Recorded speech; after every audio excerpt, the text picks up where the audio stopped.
vocês?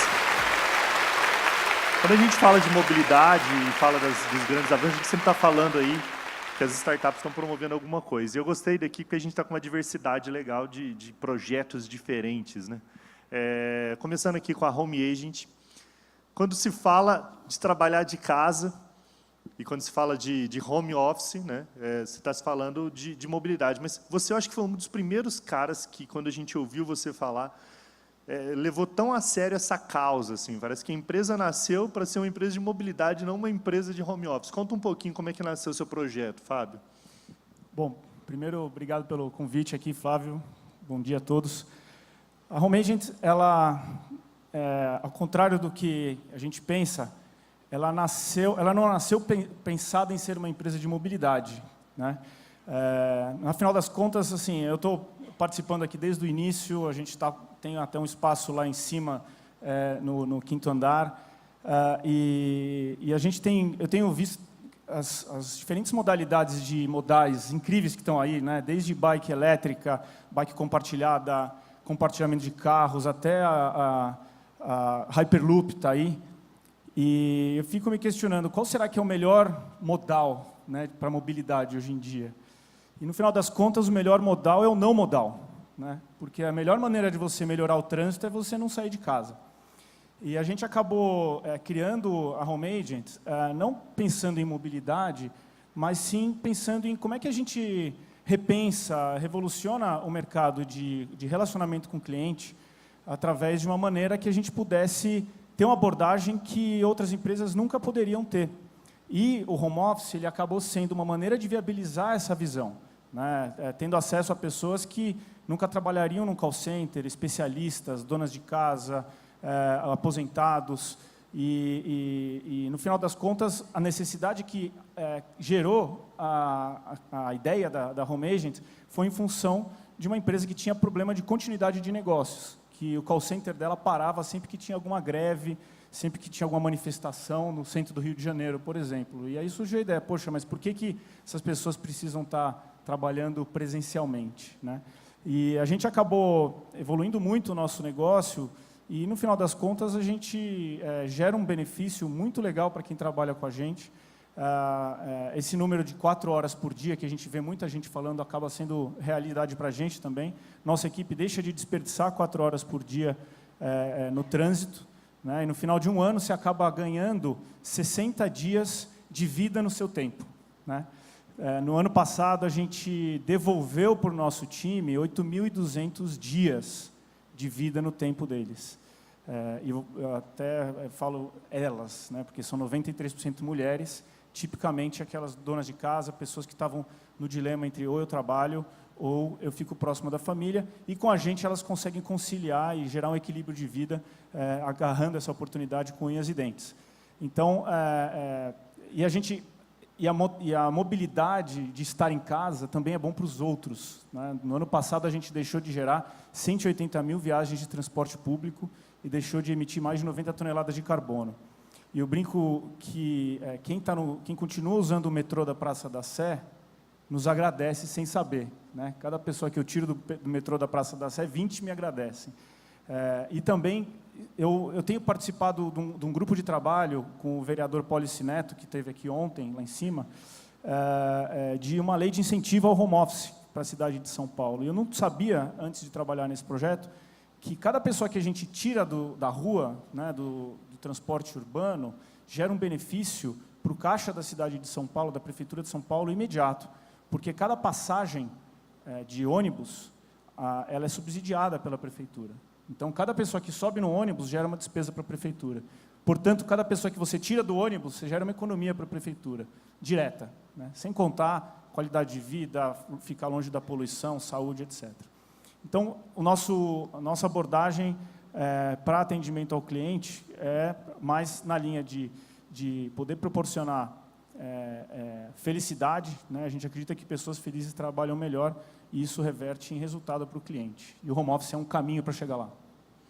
Muito bom. E o Alexandre e o Índio já estão eles estão explorando os modais, né? Mas numa perspectiva diferente. Alexandre, quando você viu a palestra hoje mais cedo do Alexandre Frankel? que ele chegou e ele Sim, falou sim. do congestionamento das ciclovias, que está cada vez mais pessoas andando de bicicleta, e ele falou sobre dois conceitos. Ele falou que a bike está crescendo muito, e as ciclofaixas, ciclovias estão ficando já com dificuldade de tráfego nos horários de pico, e ele falou também sobre o compartilhado. E aí você trabalha com esses dois princípios, né? Você está Sim. trabalhando com uma empresa de bike e no conceito de locação de bike, é isso? É um compartilhamento de bicicletas, né? Até para quem aqui para quem é de São Paulo, já para entender um pouco melhor, mais fácil de explicar, é que a gente é um meio termo entre o Bike Itaú e a Yellow, né?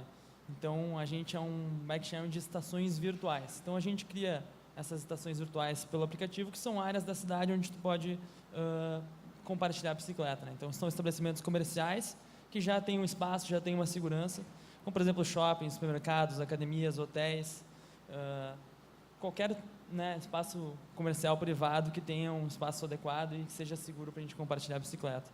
E com toda a tecnologia a gente consegue compartilhar através do nosso sistema ali. Mas sim, isso vem se tornando assim cada vez mais, é um assunto que está cada vez mais em alta, que a gente conseguiu tirar um pouco do trânsito das vias, né, e começou a trazer o trânsito para as ciclovias, né. É até engraçado dizer isso. Mas acredito que a mobilidade compartilhada, ela entra, e principalmente a mobilidade integrada, para solucionar esse tipo de problema, né. Então, hoje a gente tem um trabalho, nós somos de Porto Alegre, no Rio Grande do Sul, a gente tem um trabalho bem forte de cada vez mais tentar integrar os modais de transporte, né? Então, colocar a bicicleta em paradas de ônibus, colocar a bicicleta no metrô, colocar a bicicleta no trem. Agora a gente tem lá em Porto Alegre também um trabalho bem grande, bem forte para colocar nos catamarãs, né, que cruzam o rio da cidade. Então, esse tipo de coisa começa a se fortalecer bastante, porque cada vez mais, quando a gente tem que fazer um trajeto, né, que realmente é necessário, a gente consegue mesclar os modais que a gente vai utilizar, né? Utilizar diversos meios de transporte, né? De repente a pessoa que costumava pegar 2, 3 ônibus, passa a utilizar de repente um ônibus, um metrô e depois completa com patinete, por exemplo. Então esse tipo de coisa acredito que vai se tornar cada vez mais comum daqui para frente. Muito bacana. O Índio, nós fomos esse ano em abril lá para os Estados Unidos visitar o Vale do Silício, e a gente levou 20 empresários para conhecer o Vale e São Francisco. E estava uma febre absurda. A gente até visitou a Lime Bike lá, a gente foi super bem recebido pela turma, e era uma febre a patinete elétrica espalhada lá. E em abril, a gente voltando com esse grupo, nos jantares, nos almoços, e a gente falava sobre patinete elétrica no Brasil, e era um consenso na grande maioria: no Brasil isso nunca vai funcionar, vão roubar todas as patinetes elétricas no outro dia. E até depois eu vi uma patinete sua andando, e eu ainda não conhecia a empresa, e eu quase chamei a polícia, porque eu vi uma passando com uma pessoa, eu achei que alguém estava roubando uma patinete elétrica. Essa cultura nossa também é uma cultura meio complicada, que às vezes as pessoas, e alguns empresários estavam lá, que teriam possibilidade de vir para o Brasil e montar. Como é que nasceu essa ideia, esse desafio de falar assim: nós vamos colocar patinetes elétricas em São Paulo? A mobilidade hoje faz parte de qualquer centro urbano. A energia limpa é muito importante. Não tem cabimento nenhum para me locomover 2 quilômetros, estar dentro de um veículo que pesa 2 toneladas. Então, a mobilidade, quer dizer, N ruas que tinham casas, hoje são prédios com até 28, 30 andares. As estradas elas não vão aumentar, não dá para largar assim, as avenidas, as ruas. Você pega hoje, vamos supor, a bicicleta é uma excelente solução, o patinete é uma excelente solução. O crescimento é uma resposta a uma necessidade, não é acreditar, não é uma tendência mundial, e veio para ficar. Existe hoje rádio, televisão, revista, jornal, internet, e existe espaço para todas essas formas de mobilidade, como existem formas de mídia. O patinete, a cultura é um pouco diferente. Nós trabalhamos com dock, né? Assim, você deixa e pega no local. Por quê? Realmente ele tem um valor que é mais expressivo. Mas o aculturamento do usuário, olha, nós ficamos 2 meses em beta, começamos já a operação faz alguns dias, e o resultado tem sido excelente. Quer dizer, você tem uma solução de mobilidade durante os dias úteis e de lazer no sábado e no domingo. Ele preenche esses 2 espaços de uma forma extremamente adequada, não poluente, simples. Tem uma vantagem, né? Você sai de uma estação do metrô de terno, muitas vezes, pegar uma bicicleta para uma reunião, está muito calor, não é o adequado naquele momento. Você atravessa a Avenida Paulista com patinete hoje em 3 minutos e chega normal.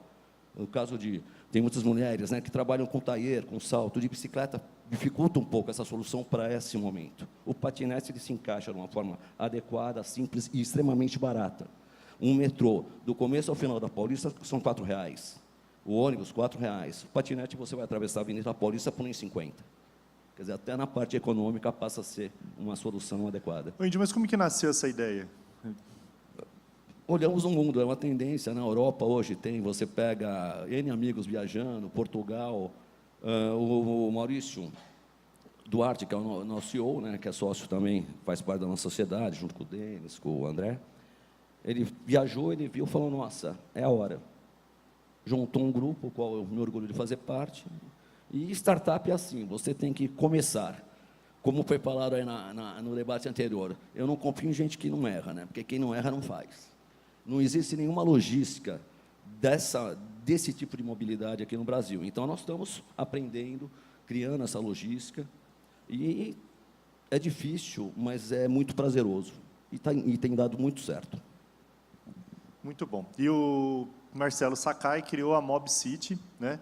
E a MobCity é uma plataforma que integra modais, né? Basicamente, é um integrador de modais voltado para o B2B. É isso, Marcelo? Isso. Bom, primeiramente, gostaria de agradecer a oportunidade de estar aqui e acho que queria não só parabenizar pelo evento em si, mas pela forma, agradecer ao Flávio pela pessoa que é e pela forma como ele trata as pessoas, porque as pessoas que me trataram até aqui estão sendo maravilhosas, e eu estou falando isso porque, com relação ao tema, acho que tratar mobilidade é tratar as pessoas, né? E parte do que a MobCity faz, a gente começou trabalhando com caronas, né?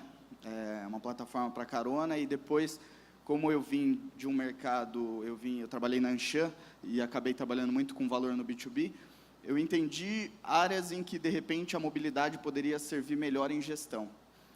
E no meio do caminho, assim, como todo processo de startup, testando junto com o usuário, validando uma coisa ou outra, uma coisa paralela que ia acontecendo, que a gente teve que fazer, era juntar pessoas que queriam mudar as coisas, né? Então, eu participei, assim, eu comecei em 2012.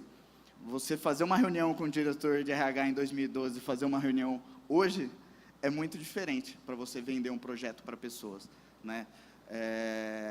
E hoje, por exemplo, a gente pôde encontrar pessoas que estão dispostas com uma visão parecida, através de perspectivas diferentes. Então, hoje a gente tem um evento para falar de mobilidade e integração. A gente tem um projeto que a gente tem na Eletropaulo, né, que até é parte do que a gente ganhou o prêmio como startup, né? Agradeço mais uma vez essa oportunidade. A gente tem aqui o Edu da Eletropaulo, que é uma pessoa fantástica, que a cada conversa que você tenha, o resultado é assim, mas como isso vai melhorar a nossa gestão da empresa e melhorar a opção de transporte para o colaborador. Então, a gente foi resistindo, né? A startup tem que ter resiliência para poder encontrar e conectar as pessoas que estão dispostas a fazer essa mudança. E aí a nossa parte é ajustar o método, né? Melhorar a tecnologia, melhorar o produto para isso, né? Mas acho que se for falar, eu comecei trabalhando porque eu sempre quis trabalhar com coisas que unissem as pessoas. O meu sócio, Giovanni, sempre quis trabalhar com coisas que melhorassem a mobilidade urbana, né? Então, a minha sócia Jéssica gosta de melhorar a experiência das pessoas com a tecnologia. Então, acho que o conjunto disso tudo é uma parte de um todo que são os outros atores que a gente tenta conectar. Então, fazer essa interface com o corporativo, fazer a interface com uma empresa que cada vez mais está surgindo novas soluções, né? De táxi, seja o táxi, o Uber, fretado, bicicleta, e você tem um analista lá dentro da empresa que ele já tinha algumas coisas que ele estava tendo que correr atrás, né? Às vezes está apanhando de um Excel lá, e aí vem Excel de área diferente, formatos diferentes, e como que eu gerencio isso, e cada vez mais soluções. Então, parte do que a gente faz é se relacionar com essas soluções para poder fazer com que o gestor da empresa ele tenha as coisas mais fáceis E, nesse meio tempo, a gente também tem que gerar inteligência para poder gerar eficiência, né? E também melhorar a experiência do usuário em se locomover de um ponto A para um ponto B. Acho que é... E, Flávio, se eu puder me meter um pouquinho aqui, né? Acho que tem duas coisas legais no que o Índico e o Marcelo falaram que representam muito a mobilidade, né? Primeiro, a questão hoje a gente está muito mais focado no ter o acesso do que ter a posse, né? Às vezes já parece um pouco clichê a gente falar isso, né? Que já se vem falando há muito tempo, mas é o que é verdade, né? A gente não precisa mais se preocupar em ter uma bicicleta, não precisa mais se preocupar em ter um carro, não precisa se preocupar em ter um patinete. Tudo hoje já é compartilhado, a gente já consegue ter acesso e acredito que isso passa muito para a mobilidade do futuro, assim. E também a questão de viver a cidade, que o Marcelo comentou, né? É incrível como as pessoas, às vezes, não notam, né? Que estão acostumadas a andar no seu carro sozinho todos os dias, fazer seu trajeto de 40, 50 minutos, e às vezes acabam não notando. Quando a gente começa a sair do carro, ir para esses modais, e eu não estou nem falando especificamente de bicicleta ou um patinete, pode ser um ônibus, um Uber, qualquer tipo de coisa compartilhada, que tu acaba vivendo a cidade, fazendo essa transição, é incrível, assim, como é diferente. Eu até, falando já uma experiência pessoal, depois, desde 2015, eu acabei utilizando muito mais a bicicleta. Infelizmente, ainda não utilizei o patinete, porque ainda não tem em Porto Alegre, lá no Sul, mas gostaria muito, né? Mas, depois que eu passei a utilizar a bicicleta como meio de transporte, realmente, e muitas vezes acabar também escolhendo locais mais próximos onde eu posso trabalhar, coworkings, ou outro tipo de espaços, cafés que a gente poderia trabalhar, fazer um home office, alguma coisa do tipo, acabei vivendo muito mais a cidade, né? Sabendo muito mais o que estava acontecendo na rua, no dia a dia, né? Me conectando muito mais com a cidade que eu vivia. E isso foi incrível. Então, acho que a mobilidade urbana também passa por isso, né? Por trazer um conceito diferente do viver a cidade, né? Que é para as pessoas hoje. Eu vou, daqui a pouco, ter uma palestra e eu vou falar um pouco sobre essa questão de quem constrói amanhã, é um pouco a fusão entre as startups e as empresas. E vocês ficam, ouvindo vocês, eu fico pensando, primeiro, quanto é difícil empreender no Brasil, né? E quanto vocês são heróis aí de se engajar em projetos tão relevantes, mas que, ao mesmo tempo, são tão desafiadores do ponto de vista econômico, porque a maioria dos projetos de vocês, para que eles funcionem bem, até você falou, a gente já tem, não tem modal, não tem escolha. Você pode ter em Porto Alegre, no seu bairro, mas as pessoas não têm escolha no Brasil inteiro. Nem em São Paulo tem. Porque, para você ter isso funcionando de fato, você precisa ter uma alta demanda, você precisa ter muita oferta para gerar conveniência. É o que acontece, por exemplo, em São Francisco, que já está sendo uma regulamentação de patinete elétrica, por causa do volume de patinete que anda pelas ruas, porque é muita. E aí funciona, porque em cada esquina você pega, você está andando e você vai se locomovendo. E com a bike é a mesma coisa. A gente fala muito de bike no Brasil, mas o acesso à bike ainda é muito limitado. São Paulo melhorou um pouco, mas a maioria das cidades no Brasil nem ciclofaixa, nem ciclovia tem, né? Ou tem muito pouco. E quando eu fico olhando isso, eu vejo que o desafio se torna ainda maior de vocês empreenderem. E Fábio, eu fico pensando, o seu especificamente é um trabalho, um grande desafio, que você depende muito da iniciativa privada, da grande iniciativa privada, das empresas que têm o capital na mão, que têm os colaboradores trabalhando, para olhar e falar, poxa, isso faz sentido. Ao invés de eu ter 400 pessoas trabalhando aqui na Faria Lima, e eu estar gastando o dinheiro que eu gasto com a locação, com espaço, com mobilidade e tal, eu vou dessas 400 que fazem aqui um trabalho de consultoria, ou fazem algum trabalho que demande contato telefônico, eu posso terceirizar uma parte delas. Como que é a receptividade das empresas quando você chega com o seu discurso inspirador, que você está lá, depois você vai para o lado econômico, mas os caras se sensibilizam e falam, faz sentido isso para o mundo, não? É muito legal, Flávio, porque a gente começou a empresa em 2011, né? E se você for ver a evolução da reação das pessoas, lá atrás os caras falavam, os clientes, né, potenciais clientes falavam, nossa, mas isso, home office, no Brasil, isso não funciona, não tem infraestrutura. O brasileiro é desonesto, o cara vai te tapear, né? Você pula 1 ano e meio, 2 anos para frente e fala, nossa, interessante isso, bem legal, hein? Muito bom isso aí, mas para a minha empresa acho que ainda não está bom. A minha empresa acho que não se encaixa. Hoje em dia, quando você conversa com as empresas, elas falam, nossa, isso é o futuro, é óbvio, né? Home office. É óbvio, né? Quando a gente criou não era tão óbvio assim. Mas é o que você falou, a grande dificuldade que o maior obstáculo que a gente tem é trazer novos clientes e fazer com que eles apostem que o home office te dá mais produtividade, mais qualificação, mais qualidade, sem cobrar mais por isso, né? Te dá acesso a pessoas que você nunca teria se fosse em outro modelo. E é uma quebra de paradigma mesmo, porque tem muita dúvida ainda. Mas e o problema trabalhista? Já foi resolvido. A gente sempre operou dentro da lei trabalhista com pessoas contratadas por nós, CLT. Né? Segurança da informação. Temos uma série de soluções, a gente fornece infraestrutura. Então, no final das contas, e as pessoas acabam ainda tendo aquela mentalidade, muita gente, de achar que está vendo e, portanto, está controlando. Né? Você só controla se você vê. Quando, na verdade, você está sendo controlado. Né? A equipe, quando você tem uma equipe de operações trabalhando, equipe de atendimento ao cliente trabalhando, e vê o supervisor ali, o supervisor está vendo a equipe, mas ele não está ouvindo, e a equipe está vendo o supervisor, ele está sabendo o que ele está fazendo. No nosso caso, a gente tem supervisor, a gente tem todas as competências que um call center tradicional tem, só que funcionam à distância. E elas se sentem monitoradas, tem aquela sensação do Big Brother, né? Então, elas até falam que se sentem mais monitoradas trabalhando em home office do que quando elas trabalhavam numa operação tradicional.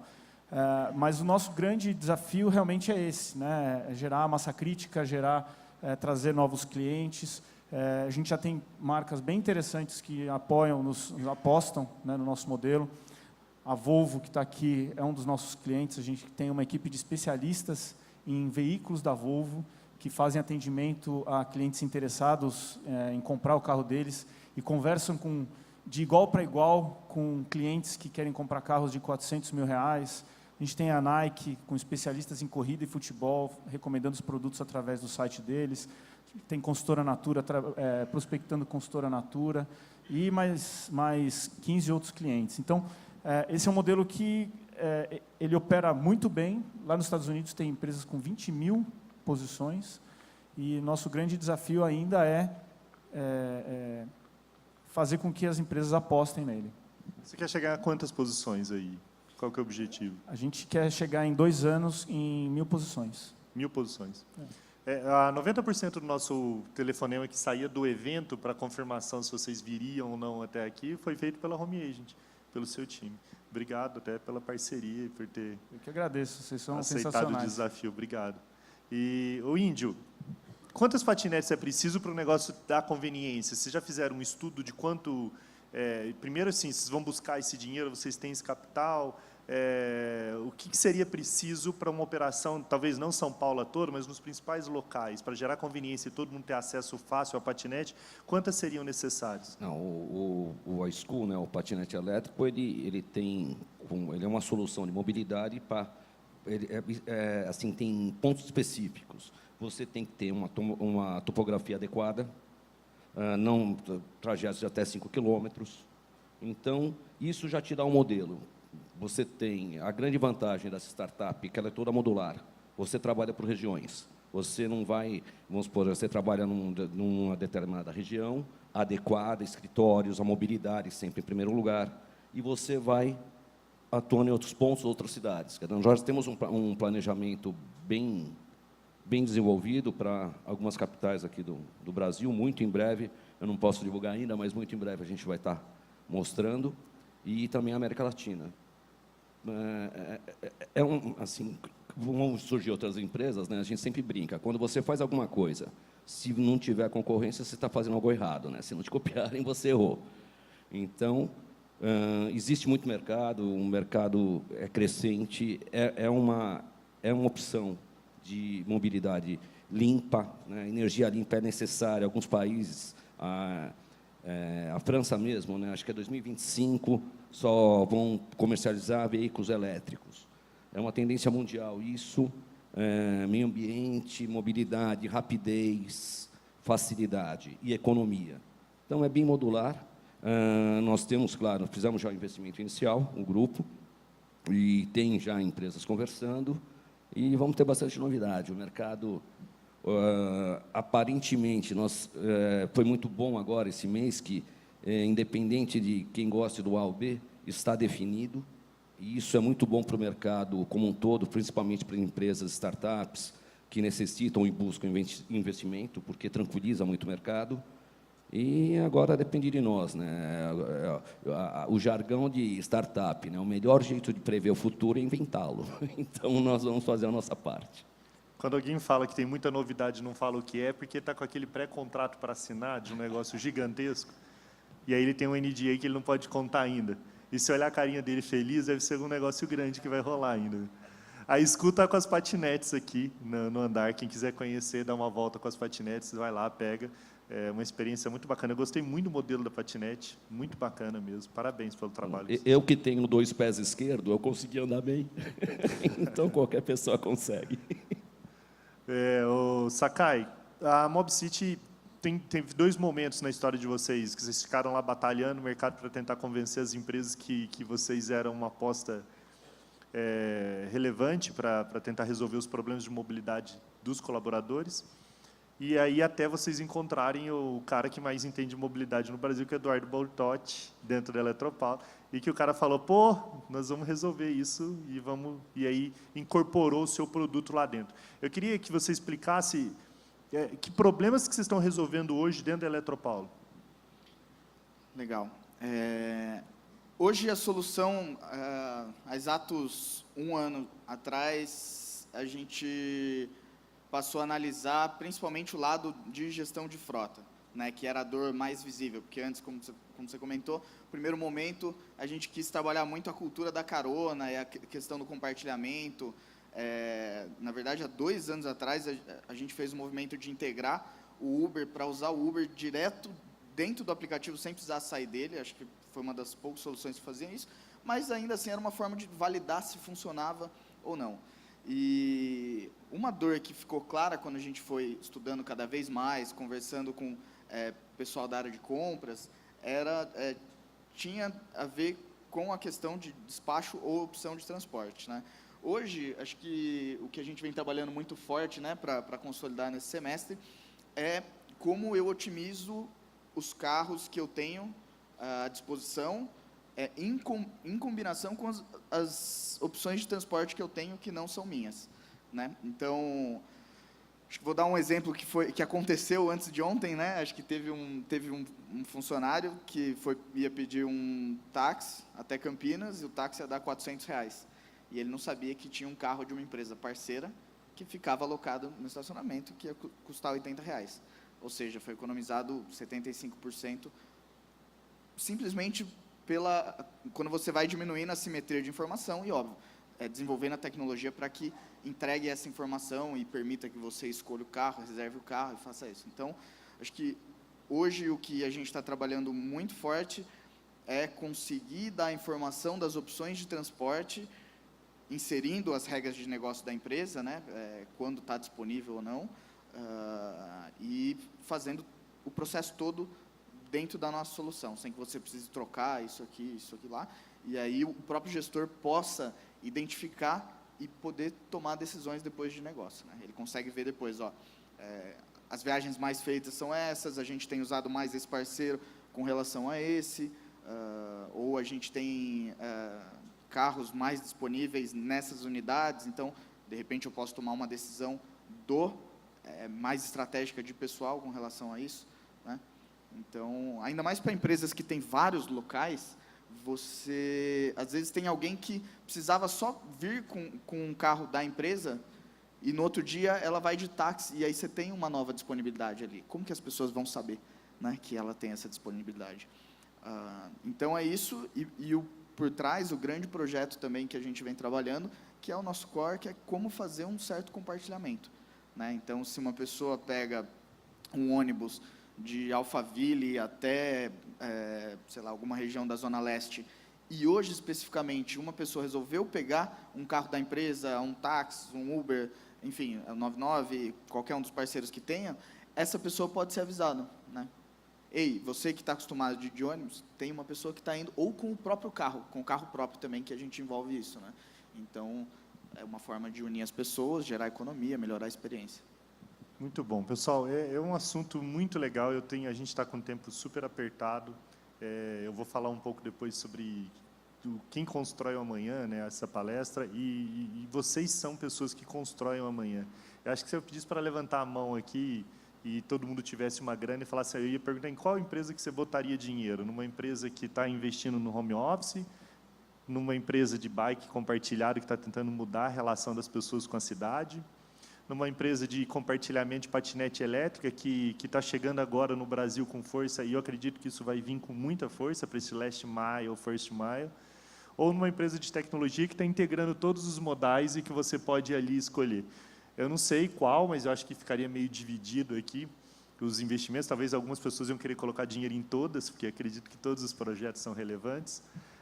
Mas o que é bacana é vocês conhecerem um pouco mais a fundo eles. Então, eles estão lá no 5º andar, se vocês quiserem saber um pouco mais sobre cada um desses projetos. A School, na verdade, está aqui embaixo, né, que as patinetes estão aqui, mas conhecer um pouco mais, entender o que eles fazem e de que forma que a gente pode colaborar com essas pessoas que estão tentando desenvolver esse trabalho, né? Então, se a sua empresa precisa contratar alguém, pô, faz uma experiência de home office com a Home Agent e veja como funciona. Se você tem espaço para colocar bike compartilhada, eu acho que a patinete elétrica devia estar no bilhete único, né? As empresas também deviam estimular o colaborador a fazer esse last mile, first mile através da solução, e o aplicativo, então, nem se fala, né?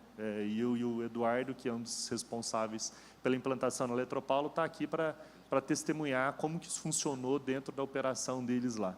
Eu queria agradecer muito a disponibilidade, a generosidade de vocês estarem aqui com a gente. Eu queria pedir uma calorosa salva de palmas para todos eles.